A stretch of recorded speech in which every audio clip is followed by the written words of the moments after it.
Cuando miramos atrás en el tiempo, una de las cosas que nos damos cuenta es que Dios siempre ha estado ahí haciendo lo que Él tenía que hacer. Hablar de el método de Dios sería como decir el plan de Dios, el propósito de Dios. Dios, desde que un día nosotros nos rendimos en sus manos y le dimos nuestra vida, el Señor no ha parado ni un segundo, Él no duerme, Él no se distrae, no se descuida, sino que ha estado ahí siempre, siempre, siempre obrando en nosotros. De hecho, ya lo hacía antes de que tú le entregases tu vida en sus manos, él ya sabía, porque es omnisciente y sabe todo, y Dios ya estuvo obrando en tu vida. En la palabra tenemos al profeta que decía que aún en el vientre de su madre él ya había pensado y Dios ya estaba obrando. Y David también creía eso. Entonces Dios siempre estuvo ahí tratando con tu vida y llevando todo conforme a sus propósitos. Y eso es un tremendo descanso para nosotros, porque a veces cuando vemos que las cosas se nos escapan de las manos y las situaciones no las acabamos de comprender y por lo tanto de controlar, pues eso nos puede causar desesperación, frustración. A veces, incluso como pastores, cuando tratamos con la iglesia, nos encontramos con situaciones en las que nos cuesta manejar o no sabemos ni siquiera cómo hacer porque el tratar con personas es complejo. Y no puedes doblegar la voluntad de alguien, cada uno somos libres y tenemos que tomar nuestras decisiones. Y entonces en esos momentos es cuando el Señor nos recuerda que Él es el Señor de la iglesia y Él es Dios en nuestra vida. Y por lo tanto tenemos que descansar en Él y saber que Él tiene el total y absoluto control de nuestras vidas, de la iglesia, aún del mundo entero. Todo lo que ocurre en el mundo sigue la agenda de Dios y el plan de Dios. La palabra método, si tú lo buscas en el diccionario, pues ahí dice que es el modo de decir o hacer con orden. Y también dice modo de obrar o proceder, hábito o costumbre que cada uno tiene y observa. Y en el mundo la palabra método se utiliza, no quizás en nuestro lenguaje así más cotidiano, solemos utilizar más eso, otros sinónimos, el plan, el propósito, pero la palabra método, por ejemplo, yo cuando era jovencito y estudiaba música, pues tenías tu método de guitarra, por ejemplo, ¿verdad? O el método de piano o el método de solfeo, tenías tu método. ¿Y qué es eso? Pues es un plan, es un estudio, es toda una serie de cosas que están ahí formadas de tal manera que te lleven adelante en un aprendizaje, en adquirir un hábito, en adoptar todo un conocimiento que te sirva para el propósito con el que estás empleando ese método. Hoy en día se habla de método, por ejemplo, cuando hablamos de ciencia, la ciencia sigue el método científico. Hay diferentes nombres para eso. Está el método inductivo. El método inductivo se basa en 5 puntos. Primero es la observación. Todas las cosas fueron creadas por Dios y en la creación hay orden. Se ve un método. El método, recuerda, según el diccionario, es el modo de decir o hacer con orden. Es un modo de operar, de proceder a través de una serie de cosas, pero todo en orden. Y la creación, la naturaleza, muestra ese orden. ¿Qué hace la ciencia? Observa. La ciencia observa las cosas que hay a su alrededor y entonces identifica patrones. Después de identificar patrones, hace una formulación de hipótesis o teorías. Y después de eso, da otro paso y hace la verificación empírica. O sea, tiene que comprobar, demostrar y probar que todo eso, realmente las hipótesis o teorías que ellos han formulado, realmente eso se puede demostrar mediante experimentos en laboratorio o a través de la simple observación. Y finalmente, el quinto punto es que llegan a las conclusiones. A eso se le llama método científico. Lo que pasa es que tú ya sabes que a veces el método científico no llega al final, como por ejemplo algunas teorías que se formularon y siguen siendo teorías, como la evolución, por ejemplo, Pero parece que todo el mundo los acepta como ciencia, como si todo el método científico se hubiese completado y eso hubiese quedado demostrado. Y no es así. Los que están a favor de todo eso te van a decir es que el proceso no terminó, todavía están ahí. Bueno, parece que no tiene como una vista de que se pueda completar pronto, por lo menos, porque faltan muchas cosas para eso. Pero Dios tiene un método y su método, lo puedes ver en todas partes, es perfecto. Su método es sorprendente y su método es único. Dios siempre tiene la última palabra de todo lo que ocurre a nuestro alrededor, pero sobre todo, que es lo que a nosotros nos interesa, con todo aquello que tiene que ver en nuestra vida. Porque estamos en sus manos, somos suyos. Y desde el día en el que creíste en el Señor, ahora todo lo que ocurre en tu vida está bajo el control absoluto de Dios porque Dios tiene un plan. Y o formas parte del método de Dios o estás fuera. No hay puntos intermedios. O realmente dices, Señor, mi vida está en tus manos, la he rendido a ti.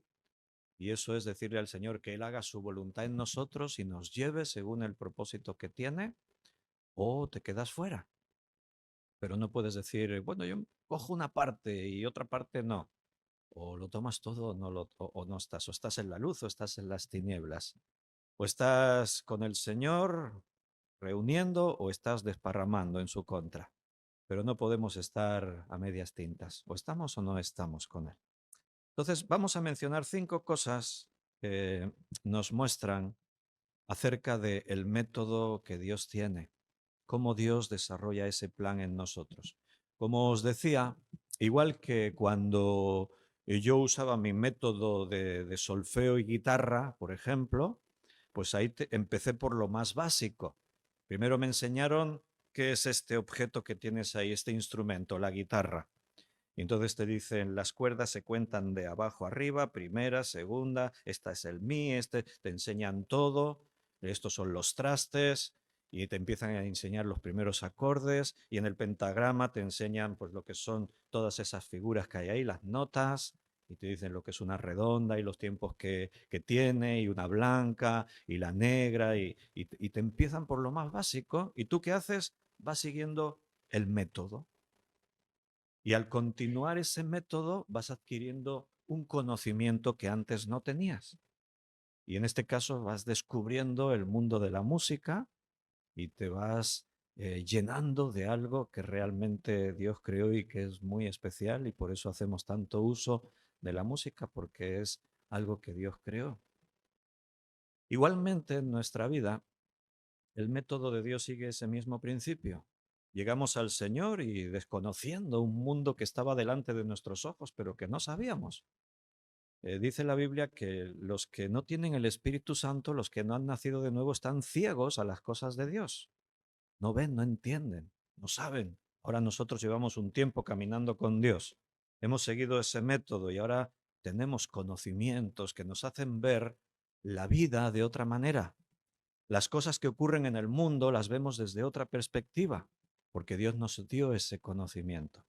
El primer punto que tenemos que tener en cuenta es que el método de Dios está totalmente desarrollado en su palabra, en la Biblia.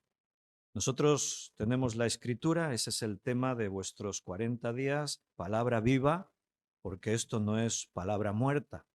Es obvio decir palabra viva, quiere decir que esto no es como cualquier otro libro que tú puedes leer, lo lees una vez, lo lees 2 veces, y después que lo leíste unas cuantas veces ya no te dice nada nuevo. Pero la palabra de Dios siempre tiene algo nuevo para ti, algo personal, algo particular, algo privado. El alimento que la palabra de Dios tiene para tu vida es algo que necesitas a diario. No puedes comer una vez a la semana. Ya comí el domingo, hasta el culto que viene ya no vuelvo a comer. No, ahí tenéis vuestro lema, lo tenéis ahí escrito. Cuando Jesús en la tentación, Satanás le tienta y le dice, convierte las piedras en pan, no tienes hambre, eres el Hijo de Dios, muestra tu poder. Y Jesús dice, no solo de pan vive el hombre, sino de toda palabra que sale de la boca de Dios. Entonces, ahí Jesús hace una comparación entre lo que es el alimento en nuestra carne y lo que es el alimento espiritual que nos aporta la Biblia, la palabra. Y en esa comparación, pues compáralo en tu vida. ¿Cuántas veces comes en tu carne? Todos los días, ¿verdad? ¿Y cuántas veces comes al día? Dos, tres, cuatro, algunos más, otros menos, pero cada día comemos, a excepción de que practiquemos ayuno puntualmente, pero todos los días comemos. Vale, ¿y cuántas veces comemos la palabra de Dios a diario? ¿Una vez a la semana? Bueno, es como que el Señor nos lanzó un reto. Si crees que solamente comiendo mi palabra una vez a la semana es suficiente, pues come también en tu cuerpo una vez a la semana. ¿Estaríais dispuestos? Eso sí, que sería hacer ayuno, ¿no? Te comes una paella un día a la semana, el domingo y hasta el domingo que viene, sin comer nada. No, no podríamos.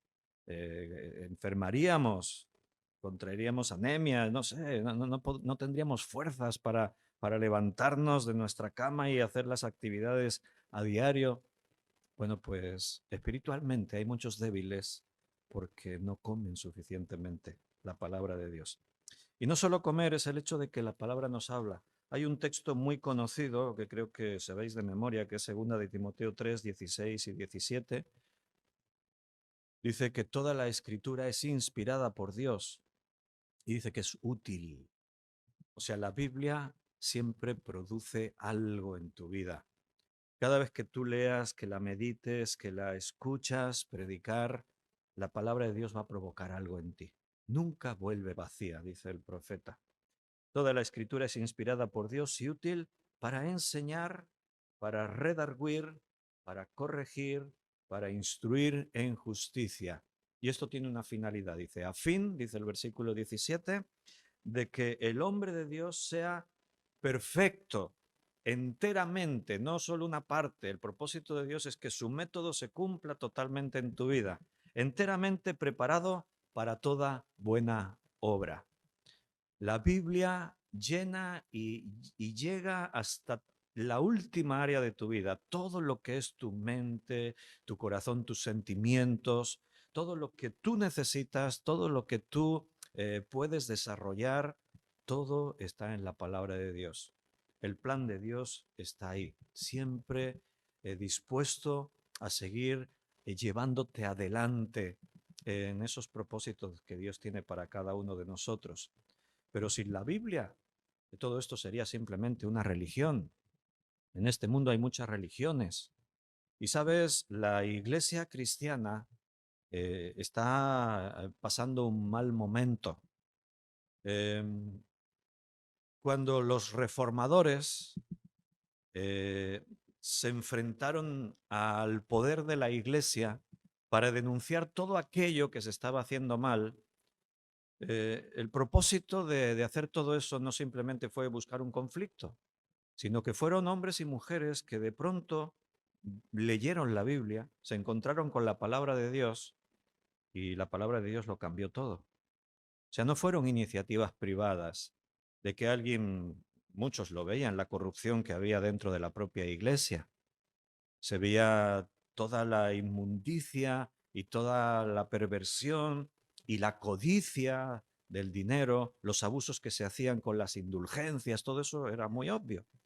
Pero lo que realmente llevó a estas personas a enfrentarse al poder de la iglesia fue el descubrir en la palabra de Dios que nos habíamos torcido de la verdad, habíamos dejado aquello a lo que el Señor nos llamó, la iglesia había perdido su identidad y entonces estos hombres y mujeres intentaron reconducir, volver a los orígenes, volver a la Biblia, a la Escritura. Y la Biblia se comenzó otra vez a difundir y en ese mundo que estaba totalmente oscuro, las tinieblas reinaban en ese periodo de la Edad Media, de pronto la luz empezó a brillar porque la palabra de Dios empezó otra vez a correr por todas partes. Eh, Cada día estoy dando un estudio bíblico en directo por internet, por Facebook y por YouTube. Y sé que algunos de vosotros escucháis algunos de esos estudios. Los sábados estoy dando una serie que es Historia de la Iglesia. Y no sé si algunos habéis escuchado, hace como pocas semanas estamos en ese periodo de los reformadores y estuve hablando de un hombre que pocos quizá conocen o han oído hablar de él. Estaba hablando de Julianillo Hernández. Y tú dices, ¿y quién es Julianillo Hernández? ¿No? Algunos le conocen, pero otros, algunos conocéis. Si digo, ¿quién fue Martín Lutero? Si pregunto, ¿quién fue Juan Calvino? Incluso otros que no son tan conocidos, pero que te suenan, Erasmo de Rotterdam, o algunos muy familiares como Cipriano de Valera, o Casiodoro de Reina, ¿verdad? O John Wycliffe, o John Hus, o te suenan esos nombres. Pero Julianillo Hernández, ¿quién es ese? Julián Hernández. Le llamaban Julianillo porque era bajito, era delgadito, e incluso tenía un poco de joroba y se le veía poquita cosa, ¿no? Pero este hombre sintió un desafío de parte de Dios. Él descubrió la Biblia, la palabra de Dios. Él entró en contacto con el movimiento de la Reforma y entonces su pasión, él vivió fuera de España, tuvo que huir de aquí por problemas con la Inquisición, la persecución de aquellos que se proponían seguir la Biblia y predicarla. Y entonces en Suiza, él con un editor, con una imprenta, se proponen a imprimir Nuevos Testamentos, Biblias en español, libros cristianos que los reformadores están escribiendo donde explican la Biblia, donde hay sermones, y entonces él se propone meter toda esa literatura aquí en España. Y él mete Biblias de contrabando y literatura cristiana de contrabando. La Inquisición vigila mucho. Tú fíjate, ¿no? Qué paradoja. Que la Iglesia de Cristo está intentando por todos los medios impedir que se difunda el Evangelio de Cristo. ¿Cómo se entiende eso? Bueno, son las grandes paradojas del ser humano, de la religión, de aquellos que dicen soy la iglesia de Jesús y no son iglesia. Pero eso, cuidado, también pasa ahora dentro ya del movimiento protestante o iglesias evangélicas. Porque cuando dejamos esto, no olvidado, sino en segundo plano o en lugares ahí más olvidados, nos estamos desviando de los propósitos de Dios. Entonces este hombre metió ahí mucha literatura. El centro de operaciones estaba en Sevilla. Allí reunían todo el material y desde ahí diferentes hermanos distribuían esas Biblias por todos los lugares que podían del territorio español. Finalmente, la Inquisición los descubrió, lo apresaron y les hicieron un juicio. El día que le hicieron el juicio a Julianillo Hernández, también lo hicieron a otras 14 personas. La mayoría eran mujeres. Y entonces el juicio lo sentenció a muerte por predicar el Evangelio de Jesucristo. Quedaron sentenciados a muerte. Estuvo 2 años siendo torturado y no te puedas imaginar las torturas que se empleaban en esos tiempos, lo más horrible y lo más perverso y retorcido que te puedas imaginar. Y ese hombre y otros muchos, que ni siquiera sabemos sus nombres, resistieron la barbarie de la tortura, de la maldad, de la perversión, sin negar al Jesucristo de la Biblia, sin retractarse de lo que ellos hacían, que era predicar la Biblia, la palabra de Dios. Y dice que en ese día, en una plaza allí de Sevilla, pues a todas estas personas, a Julianillo y a esas otras 14 personas, muchas de ellas mujeres, les dieron el ultimátum, aún tenéis oportunidad de retractaros. Ni uno de ellos se retractó de su fe, de lo que ellos estaban haciendo, sino que dice que 2 inquisidores miraron a Julianillo y le dijeron, estás a tiempo, retráctate. Y dice que él les miró a los ojos, les llamó hipócritas, les dijo unas cuantas cosas y cogió con la mano, cuando ya lo estaban atando, algunos trozos de la leña que tenían para pegarle fuego, se la echó sobre los hombres, sobre su cabeza, y dijo, ya me podéis pegar fuego, jamás renunciaré a mi Señor Jesucristo y a su palabra. Su palabra. ¿De dónde sacaban fuerza esta gente? De la palabra de Dios. La palabra de Dios nos sostiene, es útil para todo eso que hemos leído ahí, para enseñar, para redarguir, para corregir, para instruir, a fin de perfeccionarnos, dice. ¿Te gustaría ser un cristiano perfecto? ¿Sí o no? A mí sí. pero a veces miras y dices: "Uf, está lejos eso todavía, un cristiano perfecto, ¿es posible?". El plan de Dios no se detiene. Perfectos, en el sentido de la palabra perfecto, nunca llegaremos en este mundo a esa perfección. Pero sí que hoy estamos muy adelante de donde estábamos ayer, si nos hemos estado llenando de la palabra, si hemos estado recibiendo esa palabra que Dios tiene para nosotros. Dice en Efesios que el Señor constituyó todos esos ministerios, 5 menciona allí, entre ellos dice pastor y maestro, y también menciona allí para edificar a la iglesia. El hecho de que hay predicadores y pastores, maestros en la iglesia, es para que prediquen la palabra, la Biblia, no es para entretenernos en otras muchas cosas. El método de Dios está totalmente desarrollado en la escritura. Cuando Josué va a conducir al pueblo de Israel para conquistar la tierra de Canaán, la historia de Israel es tremenda, digo tremenda para nosotros porque nos deja testimonios de lo que es nuestra vida misma, de cómo a veces nuestros prejuicios, bueno, todo aquello en lo que nosotros podemos fallar ya les ha pasado a otros en la antigüedad. Y por eso dice Pablo que quedaron escritas todas estas cosas para testimonio a nosotros. Bien, ellos salen de Egipto, ya sabes, con poder, con las plagas, llegan al Mar Rojo, cruzan al Mar Rojo, se encuentran en el desierto, Dios les provee alimento y agua y les defiende de sus enemigos, ellos obtienen victoria sobre los enemigos que les atacan y finalmente, después de 40 años, hay una nueva generación preparada para poder entrar a conquistar la tierra de Canaán. ¿En qué han sido preparados? En la experiencia, pero ahora Josué va a conducirles a la conquista de esa tierra que fluye leche y miel. ¿Y las consignas para la conquista cuáles son? Bueno, tú puedes leer ahí en Josué capítulo 1, 2, vas a ver ahí diferentes consignas. Una es que yo os daré toda la tierra que pise vuestro pie. O sea, tenéis que ir, tenéis que pisar.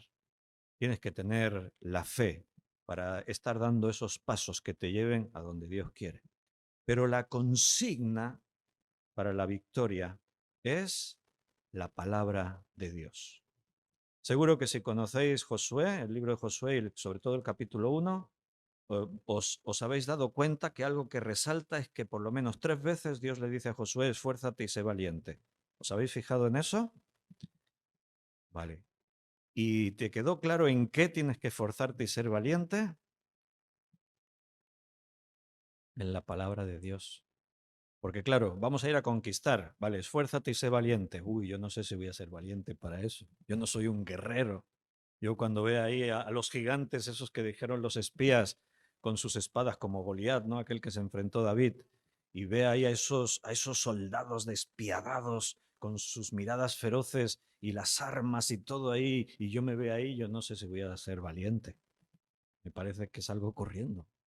Pero Dios dice, esfuérzate y sé valiente. Yo me voy a esforzar, Señor, pero no sé si... Sí, pero no se refiere a eso el Señor. No dice, esfuérzate y sé valiente cuando luches contra los enemigos en el campo de batalla. No. Muchos se quedaron de memoria con el versículo 9. Esfuérzate y sé valiente, dice ahí. Pero cuando tú lees el versículo 7, que es uno de los que repiten, esfuérzate y sé valiente, allí dice, para hacer conforme en todo lo que está en este libro de la ley. Esfuérzate y sé valiente para hacer conforme a todo lo que está. Y entonces viene el versículo 8. O sea, todo es un texto seguido, el mandamiento está ahí, esfuérzate y sé valiente en hacer conforme. Y entonces dice, nunca, Josué 1:8, nunca se apartará de tu boca este libro de la ley. Y dice nunca. O sea, no comas una vez a la semana, todos los días. Y si puede ser a todas horas. Nunca se apartará de tu boca este libro de la ley, sino que de día y de noche meditarás en él. No solo lo leas, no, medítalo. Ahora estamos explicando la Biblia. En vuestro estudio bíblico que antes Fernando estaba comentando, estáis sacándole todo el jugo a la palabra, la estás comiendo. La meditación tiene que ver con eso, con darle vueltas, vueltas, vueltas. Es como la acción de rumiar que algunos animales tienen. O sea, los animales rumían. Ahí y tengo alumnos del Seminario Bíblico de Fe y el viernes pasado en la clase del seminario estábamos hablando de eso. Y aquí Rodrigo pues se acuerda perfectamente. Bien, dale vueltas a la palabra, porque la palabra está haciendo cosas en tu vida, está provocando cosas dentro de ti. Eh, Dice, nunca se apartará de tu boca este libro de la ley, sino que de día y de noche meditarás en él para que hagas y guardes. O sea, todo eso se va a transformar en acciones. El método de Dios te va a llevar a cosas que ocurrirán en tu vida, a cómo vas a enfrentar las situaciones a las que vives cada día. Y hay promesa al final del versículo. Dice, porque entonces harás prosperar tu camino y todo te saldrá bien. Y esa parte nos gusta. Prosperar, que todo nos salga bien, pero eso está condicionado a lo anterior. No puedes esperar que todo te vaya bien si te olvidas de la palabra, si la tienes ahí como una excusa en tu vida y vives como te da la gana y después esperas que la promesa se cumpla. La segunda cosa es que no siempre nos gustará o aceptaremos el método de Dios. No siempre lo que Dios ha dicho que tiene que ser, lo que tiene que ocurrir y cómo tiene que ser eso en tu vida no siempre nos gusta. Y tenemos diferentes ejemplos en la Biblia. Por un lado tienes el ejemplo del propio pueblo de Israel que antes os estaba refiriendo. Nosotros tenemos el testimonio de lo que le pasó a Israel, no para criticarles y para cotillear ahí, ay, te enteraste de lo que le pasó a este allí en el antiguo Israel y supiste. No, eso quedó escrito como un testimonio para nosotros. En Mateo 23:37, Jesús se lamentaba contemplando la ciudad de Jerusalén. Él veía a su pueblo. Dice que a los suyos vino y los suyos no le recibieron, dice allí en el Evangelio de Juan. Mas a todos los que le recibieron, esos son pueblo, iglesia, ahora de Dios. Y Jesús mirando Jerusalén dice, Jerusalén, Jerusalén, que matas a los profetas y apedreas a los que te son enviados. ¿Cuántas veces quise juntar a sus hijos como la gallina junta sus polluelos debajo de las alas y no quisiste? ¿Cómo puede ser que Dios le diga al pueblo, le tenga que decir a su pueblo, matas a mis profetas? Y ahora van a matar al propio Hijo de Dios. Cristo viene a su pueblo, a los suyos, y su pueblo gritan, crucifícale, crucifícale, y lo llevan a la cruz. O sea, date cuenta de que toda una nación escogida por Dios, en una gran mayoría, están rechazando el método de Dios. Dios tiene una forma y no la va a cambiar por nosotros. O la aceptas o la rechazas, o estás en su método o estás fuera, recuerda. Dios nunca nos va a preguntar, nunca Dios viene y te pregunta, ¿cómo te gustaría servirme? ¿Cómo te gustaría que pasen en tu vida las cosas? ¿Cómo te gustaría que fuese tu iglesia? Dios no nos pregunta eso. Dios ha dejado en su palabra cómo tiene que ser. Él ha dicho, y su palabra está escrita y no puede ser alterada, no puede ser cambiada. O lo aceptas o lo rechazas. ¿Por qué el pueblo de Israel no aceptó el método de Dios, lo rechazó? Bueno, porque la carne tiene sus propios deseos y pasiones, y igual que hemos dicho, estás en la luz, estás en las tinieblas, pues igual, o estás en la carne o estás en el espíritu. Y si tu carne está bien alimentada, va a tener tanta fuerza que dominará sobre el espíritu. Y tú siempre vas a estar siendo esclavo de la carne, siempre vas a estar haciendo los deseos de la carne. Dios enviaba a sus profetas para advertir a Israel. Un profeta y otro venían con las advertencias. Volveos a Dios, arrepentíos de vuestros malos caminos, volveos al dador de la vida. No os volváis a los dioses que están muertos, no oyen, no ven, no hacen nada. ¿Y qué hacía el pueblo de Israel? Le daban la espalda a Dios para seguir en pos de los ídolos. Y así les fue. Fueron destruidos, perdieron su identidad. Primero el reino del norte, Israel, después Judá, el reino del sur, unos años después también fueron destruidos por Babilonia. Terrible. Tenemos un testimonio tremendo en Israel. Por eso todo el Antiguo Testamento que nos habla de Israel no es historia pasada, es una lección para nuestras vidas. Porque igual que les pasaba a ellos, nos puede pasar a nosotros. el ejemplo de Israel, pero tienes el ejemplo de la iglesia. En Apocalipsis capítulo 2 y 3 está el mensaje a las 7 iglesias. Jesucristo dando un mensaje a las 7 iglesias. Se conocen como las 7 iglesias de Apocalipsis. Eran 7 iglesias que geográficamente estaban ubicadas en lo que sería la zona de Turquía hoy en día. Y cada una de esas iglesias tiene unas características especiales, distintas. Muchos maestros concuerdan en pensar que las 7 iglesias, por lo que significa el número 7, por las características de cada iglesia, están representando a la iglesia en toda su historia. Así Éfeso, que es la primera iglesia, capítulo 2, versículo 1 en adelante, sería la iglesia de los primeros tiempos. Una iglesia que empieza con un amor inmenso, una iglesia con una pasión tremenda a seguir la verdad, no soporta a los malos, las mentiras, las herejías. Es una iglesia que trabaja, se esfuerza y sirve, pero es una iglesia que rápidamente, a los pocos años, se está descuidando en lo más importante, el amor. Dice Cristo, pero tengo contra ti que has dejado tu primer amor. Arrepiéntete, acuérdate de las obras, de las primeras obras. Y así cada una de las iglesias tú las irías viendo. Y de pronto te encuentras en algo que te golpea, te choca cuando tú lees en algunas de estas iglesias como Tiatira o Sardis, que son iglesias que teniendo el nombre de iglesia, dentro de ellas tienen el trono de Satanás.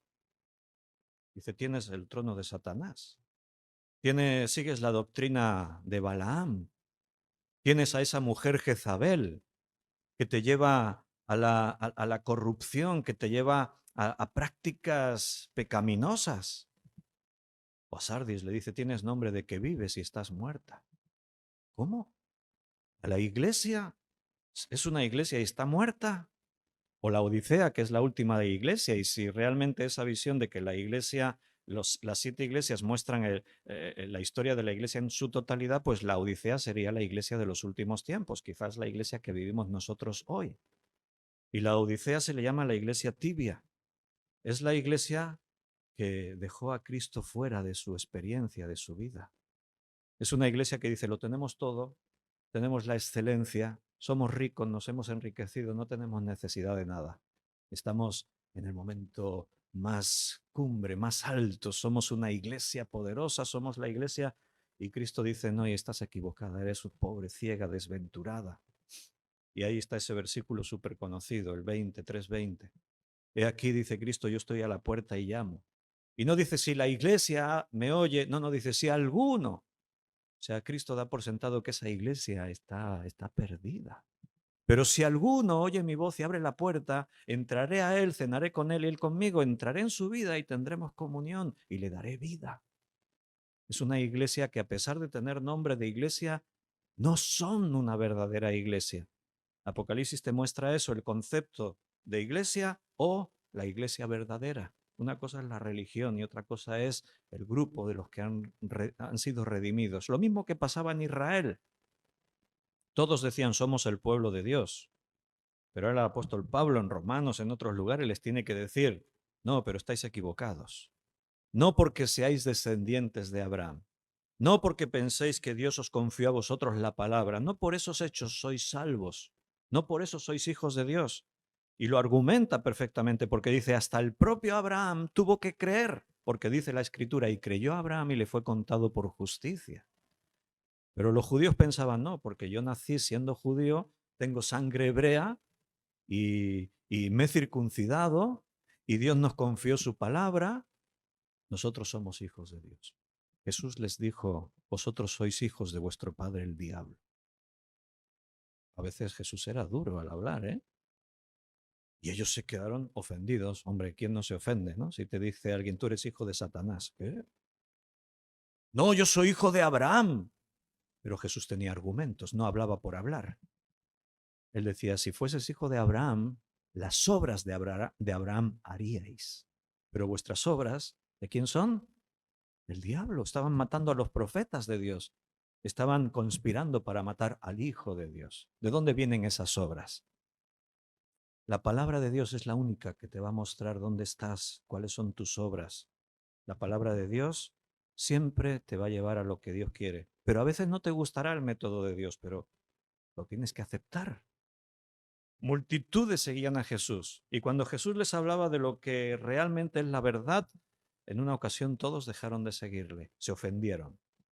¿Qué dice? Que tenemos que comer su cuerpo y beber su sangre. Este está loco. Y se ofendieron. No, yo no soy caníbal, yo no como carne humana y se marcharon. Y los discípulos se quedaron así mirándose unos a otros porque Jesús les dice, ¿y vosotros queréis iros también? Y Pedro confiesa, ¿y a dónde iremos, Señor? Solo tú tienes palabras de vida eterna. Ahí estamos. Quizás no me guste el método que Dios está utilizando en mi vida, pero si lo está usando es porque Él es el método adecuado por mi carácter, por las cosas que tienen que ser cambiadas en mí, porque Él me quiere ahí. ¿Y qué puedo decir yo? Señor, ¿a dónde voy a ir? Tú eres Dios. Quiero que siga siendo Dios en mi vida. El tercer punto es que su método es la única opción. No hay otra opción. ¿Sabes lo que ocurre hoy día en la iglesia cristiana, en la iglesia evangélica? Que hemos alterado el orden de las cosas que deberían ser las más importantes. Hoy en día la iglesia en torno a qué gira. ¿Qué es lo más importante en la iglesia en general, eh? Si os pregunto vuestra iglesia, quizás me digáis lo correcto, lo que tiene que ser. Pero cuando tú miras el panorama de la iglesia en general, ahí tienes internet y tú miras las iglesias y miras todo. ¿Alrededor de qué gira hoy en día el mundo cristiano, el mundo evangélico? ¿Cómo? ¿De? El dinero. Bueno, la excelencia del dinero siempre está ahí. Lo necesitamos para todo, pero cuando lo ponemos en primer lugar, los grandes eventos cristianos que acumulan las multitudes, ¿cuáles son? Las alabanzas, conciertos cristianos. O sea, tú traes al grupo de moda a Cambrils, el más famoso internacionalmente, y tienes que buscar el auditorio más grande que haya y se te va a quedar pequeño.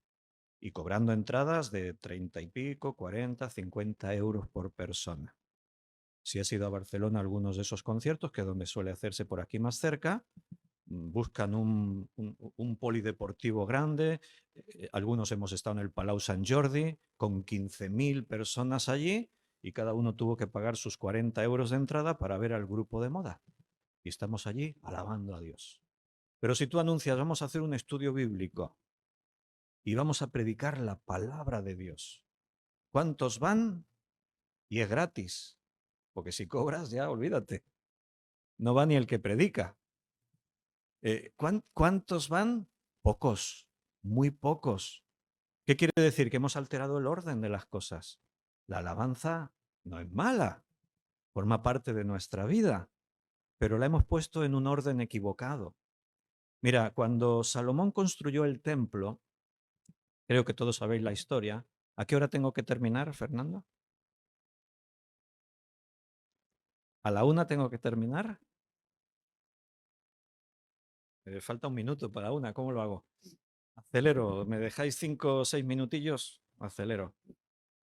Eh, Cuando Salomón tiene que construir el templo, pues ya sabéis la historia. Dios ya le dijo a David que tenía que construir un templo, una casa.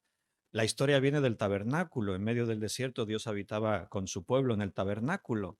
Pero iban a construir un templo, ya no un lugar móvil de aquí para allá, porque Israel está establecido en su tierra y Jerusalén es la capital y ahí tiene que estar la casa de Dios, donde Dios habita en medio de su pueblo. Dios está en todas partes, pero en el templo se manifiesta. El pueblo puede ver ahí la gloria de Dios, ¿no? El lugar santísimo. Y Salomón construye el templo. ¿Alguien sabe cuántos años tardó Salomón en construir el templo? 7 años tardó. ¿Y sabéis cuánto tardó en construir su palacio?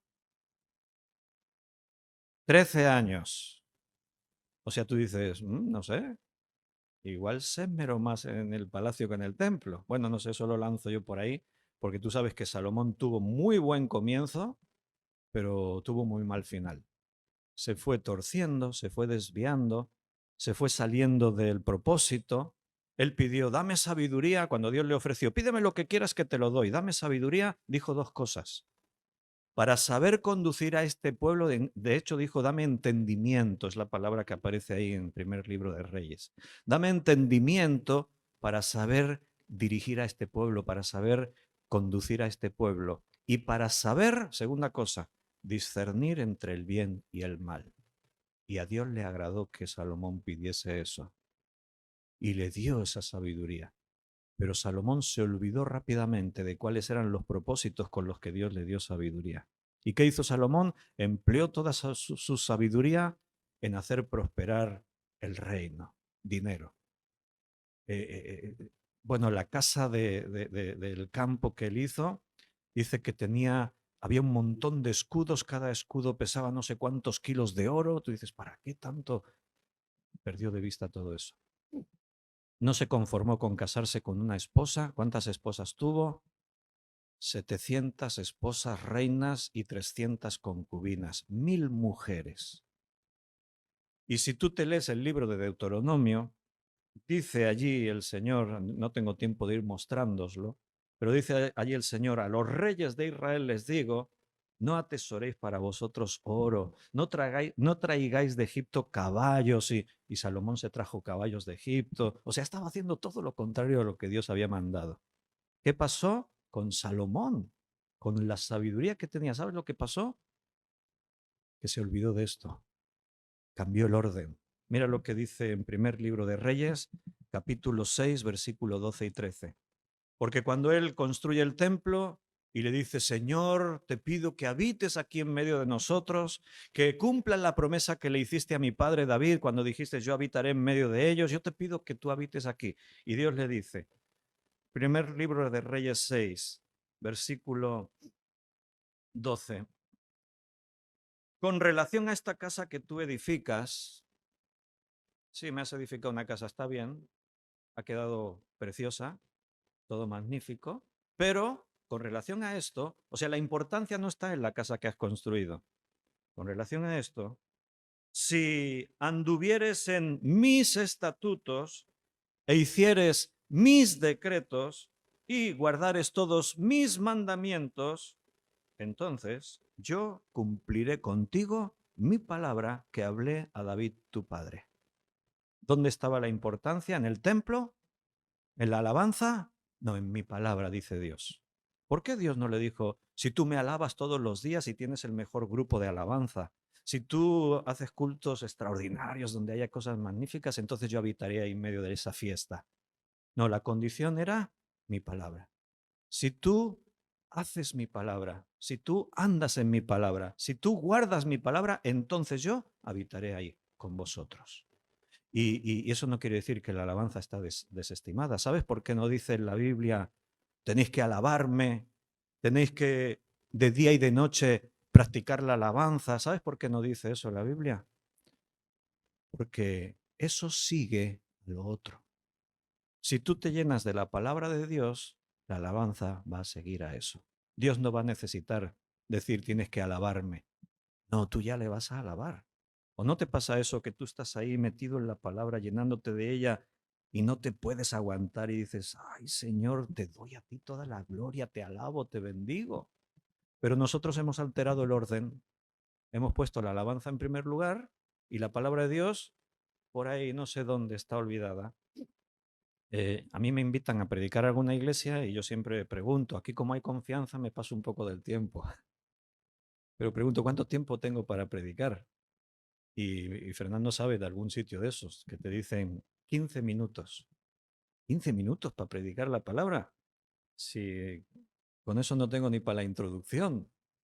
Con 15 minutos ya comemos. Y eso siempre es así, sí. Ahora la alabanza, 40, 50, una hora. Sí, porque el Espíritu de Dios se está moviendo aquí. Y sí, es cierto, yo no digo que no. Pero si alteras el orden, el método de Dios no está en marcha. Estás en tus cosas, en tus asuntos. Se lo repitió a Salomón varias veces, 3 veces se lo dijo. Cuando le recuerda a Salomón siempre, obedece mi palabra. Otro texto es el capítulo 9, pero no lo leo. Lo tenéis por ahí apuntado. El método de Dios es eterno. no termina. Jesús dijo que todas las cosas pasarían, pero que mi palabra no pasaría. Así dijo Jesús, todas las cosas pasarán, mi palabra no pasará. Jesús habló de su palabra como la clave para que tú tengas éxito en tu vida. En el capítulo 15 de Juan, del Evangelio, él dijo, si permanecéis en mí, mi palabra permanece en vosotros, pedid lo que queráis y os será hecho. Tú dices, ¿cualquier cosa? Sí, cualquier cosa. Y si le pido un Ferrari de 300.000 euros y una mansión en la playa, y dice cualquier cosa, sí, cualquier cosa. Pero si la palabra de Dios está permaneciendo en tu vida, te aseguro que no vas a pedir todo eso porque es vanidad de vanidades. La palabra de Dios va a provocar en ti un cambio, una forma de pensar distinta. Y entonces lo que pidas, Dios te lo va a dar sin condición ninguna. Y lo último que quería deciros es que su método nos lleva a la victoria. La Biblia, tú sabes que es comparada a la espada y dice en Efesios que es la espada del Espíritu. La figura de un soldado está muy presente en el Nuevo Testamento. Pablo le dice a Timoteo, nuestra milicia, le dice, sé como un soldado, somos soldados de Jesucristo. En ese tiempo esa figura del soldado con su espada en el campo de batalla, el escudo, su casco, preparado para la batalla, era algo muy, muy cercano a todos los que escuchaban esta metáfora, esta enseñanza. Y comparar la Biblia, nuestra vida cristiana, como una batalla, como si fuésemos soldados, nos deja grandes lecciones. Pero donde quiero hacer el énfasis es en esto, en que la espada es la palabra de Dios. En esa metáfora del soldado, ¿qué lugar le dábamos a la palabra? La espada. Si te olvidaste el escudo en casa, bueno, arréglate como puedas en el campo de batalla. Pero si un soldado va sin espada al campo de batalla, ¿qué hace? Correr delante de sus enemigos. Porque sin una espada, ¿qué hace el soldado? No puede hacer nada. Y la Biblia es la espada del Espíritu, con la que enfrentamos nuestras batallas diarias. Hay batallas personales ahí que vas a vencer y librar con la palabra de Dios. Y hay batallas que el enemigo te va a presentar delante y las vas a vencer con la palabra de Dios. Voy a terminar leyéndote unos versículos en Isaías capítulo 55. Isaías 55, versículo 8 al 11.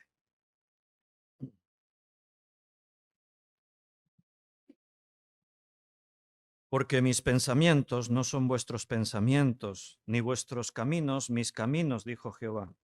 Como son más altos los cielos que la tierra, así son mis caminos más altos que vuestros caminos, y mis pensamientos más que vuestros pensamientos. Porque como desciende de los cielos la lluvia y la nieve, y no vuelve allá, sino que riega la tierra, y la hace germinar y producir, y da semilla al que siembra y pan al que come, así será mi palabra que sale de mi boca, no volverá a mí vacía, sino que hará lo que yo quiero, y será prosperada en aquello para que la envíe. Este texto resumiría todo lo que hemos estado hablando en esta mañana. Ahí vas a ver que mis pensamientos no son vuestros pensamientos. Va a haber cosas de Dios que no las vas a entender.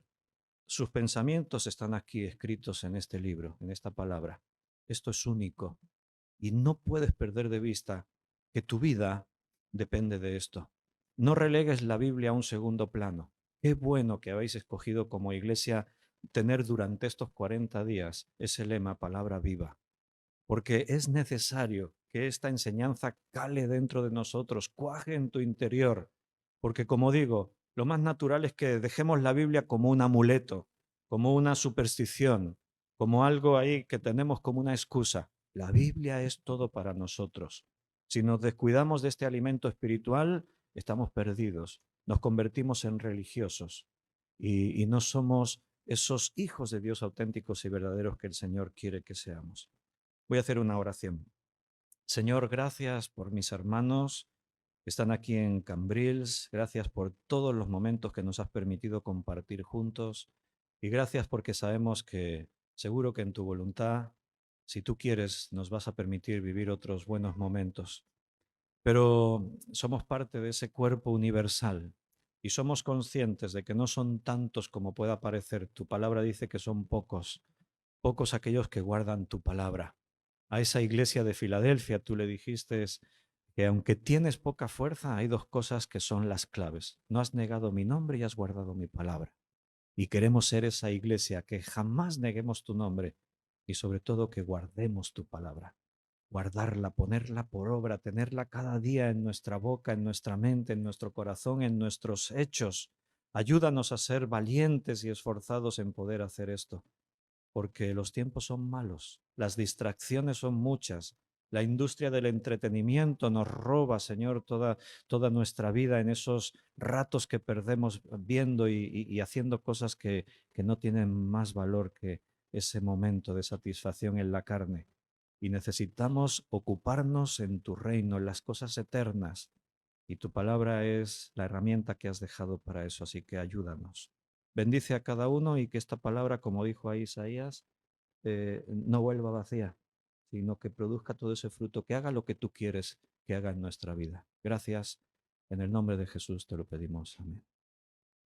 Si este mensaje te ha bendecido o te ha ayudado en algo, puedes suscribirte a nuestro canal de YouTube.